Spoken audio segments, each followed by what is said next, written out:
రష్మిక పేరు చెప్పగానే చాలా మందికి కూడా గుర్తొచ్చేది విజయ్ దేవరకొండ. ఎందుకంటే వీళ్ళిద్దరు కూడా ప్రేమలో ఉన్నారని చాన్నాళ్ళుగా టాక్. రష్మిక ఒకటికి 2 సార్లు పరోక్షంగా తన ప్రేమ గురించి బయటపెట్టింది. కానీ విజయ్ దేవరకొండ పేరు మాత్రం చెప్పలేదు. అయితే వెకేషన్కి వీళ్ళిద్దరూ ఎక్కడికి వెళ్ళినా ఇట్టే తెలిసిపోయేది. ఇద్దరు ఇన్స్టాలో ఒకేసారి వేర్వేరుగా షేర్ చేసే ఫొటోస్ ద్వారా ఇట్టే తెలిసిపోయేది.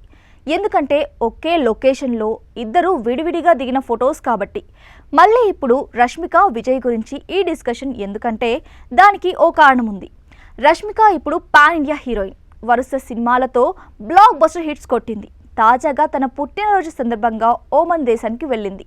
ఈమె తన బర్త్డే సెలబ్రేషన్స్కి అక్కడికి వెళ్తున్నట్టు ముందే సోషల్ మీడియాలో కూడా వచ్చింది. అన్నట్టుగానే అక్కడే బీచ్ ఒడ్డున సెలబ్రేషన్స్ చేసుకుంది.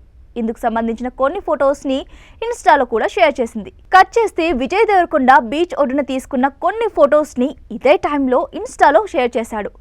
ఇవి చూసిన కొందరు నెటిజన్లు రష్మికతో కలిసి విజయ్ దేవరకొండ బర్త్డే పార్టీలో పాల్గొనే ఉంటాడుగా అని కామెంట్స్ చేస్తున్నాడు.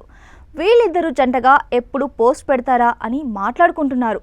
గతంలో చైతు శోభితాలు కూడా ఇలాగే దొరికిపోయేవాళ్ళు.